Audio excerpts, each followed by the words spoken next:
Hey friends and family, this is Marilyn from TarotClarity.com, and today's video will be a demonstration video on the Idaho 4 event. I call it Idaho 4 because with those two words I can concisely deliver what the topic is without triggering words that'll mess up the algorithm and getting my channel shut down. I've seen enough YouTube videos on this topic, and I've done a few on the topic myself, to see the shade that's been thrown at the two girls who were survivors of this event. There's a lot of hate thrown to them, and that upsets me to some degree, because anyone who's ever experienced a traumatic event knows you don't always react in a way that you expect to react or other people expect you to react. And so for that alone, you should count your blessings that you can't understand it. But for those of us who have been through a traumatic events, we know that when you don't expect to see something, or you don't expect something to be going on, you don't necessarily see it. Now, I can show a very lightweight example of something that happened recently, which is not terribly traumatic. But it's an example that I can share. And that was 2 years ago. My girlfriend and I from high school decided to go to the high school reunion. She reached out to me after a million years and said, "Do you remember me? You know, the 45th high school reunion is happening. Do you want to go? And do you want to hang out with me?" So I was like, yeah, sure, so it was great. So we decided to go to the event, and that we decided we were going to share a room. So we got a hotel room. So we go to the event and we have a great time. And then when we finish, we go back to our room, and we each had a queen size bed, and between us there was a end table. And we're sitting on our beds, our respective beds, and we're just chatting, and we're talking, and we're excited, and we're animated. And after about 45 minutes to an hour, because we were there a while, it was about 45 minutes to an hour easily. And there's a pause in conversation, and I look at the end table between us, and I see a bottle of wine and a glass of half-drank red wine. So I don't drink. I'm sober. Not because I'm an alcoholic, but because I had brain thing and I'm not allowed to drink alcohol. Anyway, and she didn't bring any alcohol. So I'm like, "Lisa, what's that bottle of wine doing here? And what's that glass doing there?" And she's like, "I don't know." So we both realized that something was wrong, because neither of us brought a bottle of wine, and nor did we drink it. And we were never apart the whole night. So we were together the whole night, especially when we were both in that room together. So then we start looking around, and we start seeing things. Like there's a pair of shoes at the foot of the bed. How did we not notice the shoes? We didn't notice the shoes. Then when we walked in the room, we saw that there was a suitcase. Like, how did we walk in the room and not notice somebody else's suitcase? Because we weren't expecting to see what we weren't expecting to see, and we just didn't see it. I guess part of us might have thought, well, that must be Marilyn's suitcase, or that must be Lisa's suitcase. So part of us, maybe there was a little bit of that. But once we realized that neither of us had a glass of wine, and then we started piecing together that the toiletries in the bathroom didn't belong to either of us, and the suitcase didn't belong to either of us, and the clothes in the closet weren't ours. So we figured it out. So at that point, we did call somebody. We called the desk. It turns out that the girl who was working the desk, it was her first night. She gave somebody else our keys. It was somebody else from the reunion. In fact, at some point she came back to the room and was like, "What the heck are you guys doing in my room?" It all got worked out and everything was fine. But the point being that, there are circumstances in life where you're just not expecting to see what you're not expecting to see. And I think that's probably what happened there. My thought is that at least one of the roommates did suspect something was wrong, but her head wouldn't allow her to go there or she needed to justify or rationalize what was going on, you know, or that she got herself so frightened. She got herself so frightened that she was terrified. That's a possibility too. So what's the point of this video? Well, I'm going to do a video to help others. I'm asking the cards to demonstrate the reasons, to show why the girls didn't call the police right away, and to help us understand their point of view, their reference, you know, what was going on in their minds. You know, maybe the cards will help us understand their perspective. Now, to do this reading, I'll be using the beautiful Hess Tarot by Giordano Berti.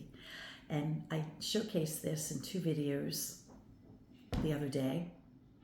And if you'd like to see it in its entirety, just go back. And I've done a number of videos on this deck. So I have quite a few videos on the Hess Tarot. It's a beautiful deck, scrumptious. All right, so let me go into my meditative place. And I'm going to, you know, really do it in earnest, because I want a helpful answer to help put an end to some of this shade that's getting thrown at these young women. It's just unfair. Alrighty, let's do a couple shuffles. And let's see what we get.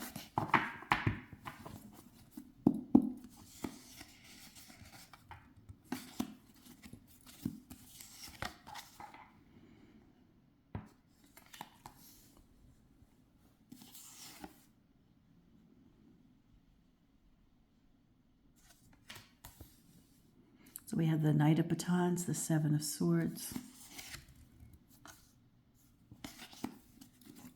I don't concern myself with reversals. 2 of Cups. Ace of Cups.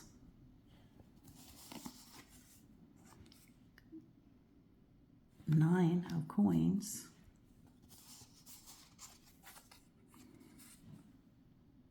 And the 6 of Coins. So let us also do the quintessential for each row. So we have a 7 and a 2 is 9, which will give us the Hermit. And we have 9 and 6 is 15 and 1 is 16, which is the Tower.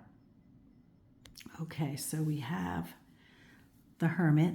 Somebody came through. Right? So here, I'm going to cut to the chase. I'm going to read the quint cards for each row and then for the final. So we have the Hermit, we have the Tower, and we have the Devil. So I think that in their hearts, they began to recognize and understand that someone was there that didn't belong there. We have this young man coming through. Apparently doesn't see her. You know, one of the roommates, the survivors, saw the perp, right? She saw the perp. She doesn't see a knife. This is a baton. She doesn't see the knife, but, you know, people say, well, why didn't she see the knife then? Well, he didn't see her, and she's a human being who probably was 5'10" or something like that. She's a tall young lady, and so he didn't see her. So for her not to see the weapon is possible, but she knew enough to think that maybe he didn't belong there, and here's somebody who's wandering through. I don't typically necessarily see either of these cards as people who do harm, but it's in the context of the question, right? So a young man is in the house that doesn't belong there. Maybe, you know, after, you know, he's older than her, so that might be part of what this card could represent, but it could also represent, you know, thinking and torturing herself for hours. Like, what was it? What went on? What's going on? You know? So at some point, maybe she does come to understand that there was something that wasn't good that happened. Right now, I'm just looking at the cards that are striking me right away. So here we have the Tower, which, you know, again suggests something that's catastrophic. So at some point, after she processed some of this information, she processed that there's somebody in the house that came, right? We have the Seven of Swords, so she's processing, and the sword is facing down, right? So she's processing that there was action, there was activity, right? The Two of Cups is typically a friendly card. I don't see any ill intent in the intrinsically in the Two of Cups. So maybe she's trying to tell herself that it's all okay, it's all friendly stuff.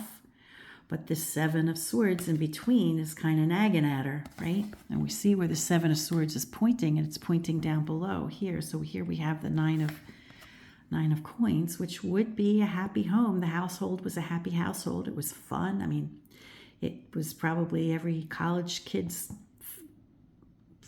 fun kind of place to be, And just the other day, we spoke about, I think, this very card in discussing how somebody needs to be protected, or somebody in a crowd needs protection. Isn't that something? So this card is pointing down at the Nine of Coins, and it's maybe self-preservation. There's a household of people, and maybe she's terrified,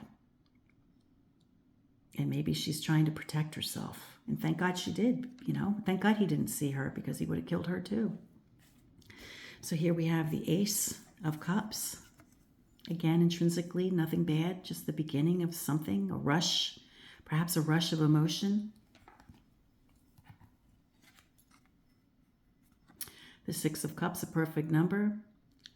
I guess at some point she realized she was okay. She realized that one of the other roommates was okay. What if we can piece in the story in our minds, we could piece it out that she knew somebody was there that didn't belong there. She heard enough to think that something was wrong. She heard enough to try to protect herself. There was a household of people, and she's trying to preserve herself, protect herself, right? She's trying to have happy thoughts, but there's like a rush of emotion. And at some point, I guess she calmed down a little bit, like when the day came, I'm not sure exactly how to read the Six of Coins in this case. Maybe some of you can shed some light on that. But I don't think like every word in a sentence needs to be described or needs to be analyzed, right? Like the word right. Sometimes words are extra. And in this case, maybe this card is a little extra. But it is a card of well-being, contentment. So maybe at some point she got herself to the stage where she felt safe enough to call friends to come over. And at that stage, but I think, with these two cards, she knew somebody was there that didn't belong. She was trying to rationalize, perhaps maybe both of these cards, trying to rationalize that it wasn't so bad, or, things were okay. However, I think in her gut, she suspected something was wrong, and she was trying to self-preserve. Maybe she found one of the other roommates who was answering, so she knew the other roommate at least was safe, but she didn't know about the others. And so I think there was a rush of emotion. And then, of course, I guess the nagging thing in her mind, at some point she realized that there was something bad that happened, which is why she called her friends to, give her a reality check. I think something went down. I'm not sure. I'm afraid to leave the room. Can you come over? And they did. And then maybe this is the person who did too. This could be doing double duty as both the perp and the person who came to shed light on what they saw or what was going on. And of course, we all know the outcome. The final card between the 9 and the 16 here is the devil. So, the final outcome was that there was evil. It was wickedness that occurred.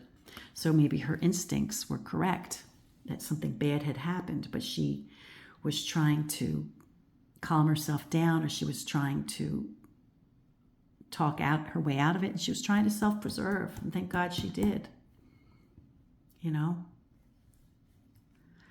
So I hope that these cards help some of you who are having a hard time understanding, what the roommates were going through. you just be glad that you've never been in a situation where you don't understand. Until next time, friends, peace and stay well.